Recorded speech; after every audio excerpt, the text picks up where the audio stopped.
Hello friend, welcome back to my channel. তোমরা সবাই কেমন আছো? আশা করি তোমরা সবাই ভালোই আছো। টাইটেল থাম্বনেলে বুঝে গেছো কি বানাবো। তো আমাদের এই পাশে তো গরম, চোখ মুখ অবস্থা দেখে বুঝতেই পারছো। কিন্তু তোমাদের ওই পাশে যেহেতু বৃষ্টি হচ্ছে, চলো তোমাদের ওই পাশে বৃষ্টি হচ্ছে বলেই সেই জন্যই আরও স্পেশালি বানাচ্ছি। আমাদের তো এখানে তো বৃষ্টি তো হয়ই না বলতে গেলে। তো যাই হোক, তো আমি এখন বানাতে চলেছি ডিমের ক্রিপসি ললিপপ। তো কি করে আমি বানাই চলো ওটাই তোমাদের সাথে শেয়ার করি। চলো আমার রান্না। এখন বর্ষাকাল চলছে তোমাদের ওপাশে, আমার এপাশে তো প্রচুর পরিমাণে গরম, কিন্তু বর্ষা চলছে যেহেতু ভাবলাম একটা ডিমের ক্রিপসি ললিপপ বানাই, যেটা তোমাদের সাথে শেয়ার করি। তো এখানে দেখো আমি 8টা ডিম নিয়েছি। তোমাদের ফ্যামিলিতে যেরকম মানুষ সেই হিসাবে ডিমটা তোমরা নিতে পারো।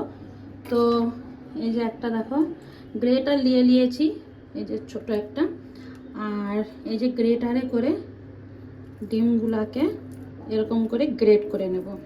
এখানে যতগুলো ডিম আছে সব ডিমগুলোকেই গ্রেট করে নেব।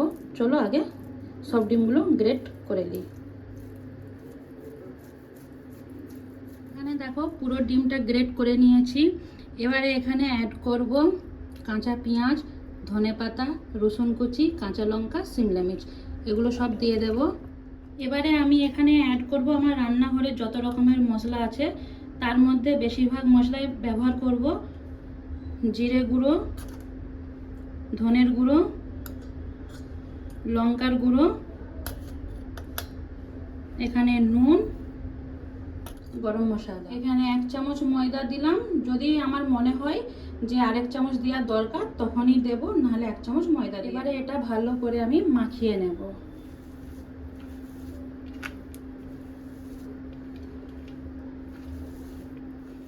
এটা দেখো আমার ভালো করে মাখানো হয়ে গেছে, কিন্তু এই যে আমি একটা গোল করব, এই গোলটা করতে ভেঙে যাচ্ছে। তো এখানে আর 1 চামচ আমি ময়দা ব্যবহার করব। এটা আমার ভালো করে মাখানো হয়ে গেছে। এবারে আমি কি করব বলো তো, ছোট ছোট করে গোল গোল করে নেব। সাইজটা তোমাদের হিসাবে নিও। তো আমি যেরকম একটা সাইজ নিয়ে নিচ্ছি, আর এরকম করে প্রত্যেকটাই আমি গোল গোল করে নেব। তো চলো আগে আমি একটা একটা করে গোল করে নিই। আমি যদি পুরো গোলগুলো করে তোমাদেরকে দেখাই ভিডিওটা পুরো বড় হয়ে যাবে, আর কেউ অত বড় ভিডিও তোমরা দেখতে পছন্দ করো না, তোমরা শর্টকাটে দেখতে পছন্দ করো। তো চলো আগে এগুলো গোল করে নিই। এই দেখো আমার কিন্তু অনেকগুলোই হয়েছে আর গোল গোল পাকানো হয়ে গেছে। এবারে এগুলো সাইডে রেখে বাকি জিনিসগুলো তৈরি। এখানে দেখো একটা বাটিতে 2 চামচ অ্যারারুট আর 2 চামচ ময়দা নিয়েছি। তোমরা চাইলে এখানে কর্নফ্লাওয়ার ইউজ করতে পারো। এবারে আমি এখানে পরিমাণ মতো জল দিয়ে দেবো, যাতে খুব পাতলাও না হয় খুব গাঢ়ও না হয়।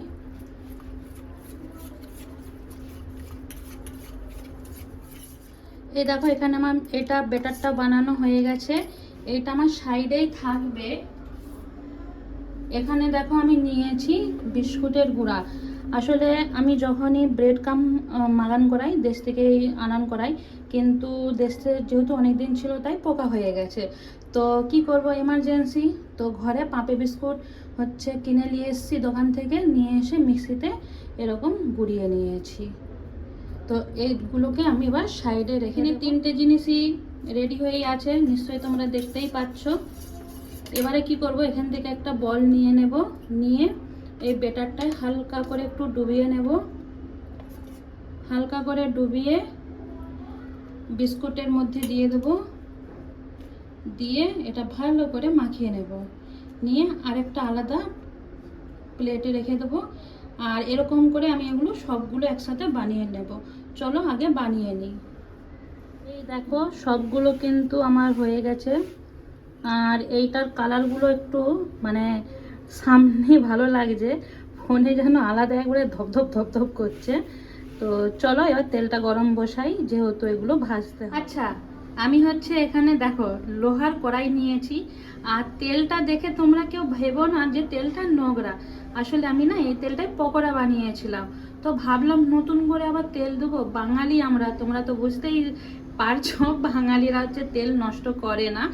তো সেই জন্য পকোড়ারই হালকা হালকা এই যে উপরে ভেসে আসছে এগুলো। আর এটা লোহার কড়া, তাই এরকম কালো মনে হচ্ছে, তোমরা কেউ ভেবো না যে কড়াটা নোংরা। আর তেলটা আমার গরম হয়ে গেছে, আমি গ্যাসটা হচ্ছে কমিয়ে দেব, নাহলে সব পকোড়াগুলো এই যে দেখো, চলো দিয়ে দিই। আর এখানে গ্যাসটা কমিয়েই দিবে, নাহলে উপর উপর লাল হয়ে গেলে কি বলো তো, ভিতরে ভিতরে কাঁচা থাকবে। তো চলো যতগুলো সবগুলো ধরে নাকি চেষ্টা করছি, আর যদি না ধরে কোনো ব্যাপার না, দুবার ধরে না হয় ভাজবো।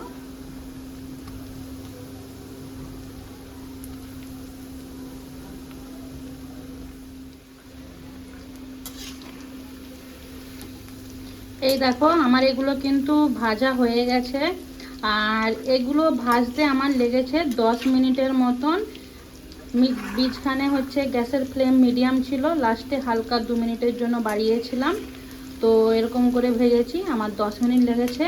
তো চলো এবারে আমি একটা প্লেটে এগুলো হচ্ছে তুলে দিই। কি সুন্দর দেখতে লাগছে তাই না? দেখো, চলো প্লেটে সাজিয়ে নিই। এই দেখো একটা প্লেটে সাজিয়ে নিয়েছি।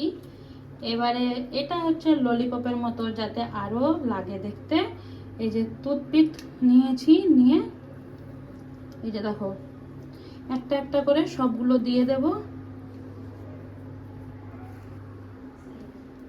সবগুলোই কিন্তু টুথপিক দিয়ে দিয়েছি, কিন্তু এখানে একটা জিনিস কমই লাগছে, কি বলো তো? হ্যাঁ হ্যাঁ হ্যাঁ হ্যাঁ, ঠিকই ধরেছ, এখানে হচ্ছে সসের কমি। তো দেখো টমেটো সস হচ্ছে এখানটায় দিয়ে দিলাম।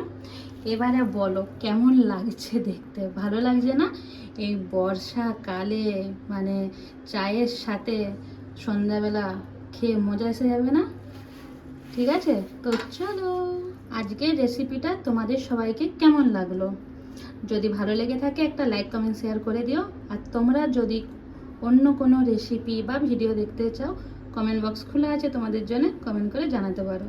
তো চলো টাটা, বাই বাই।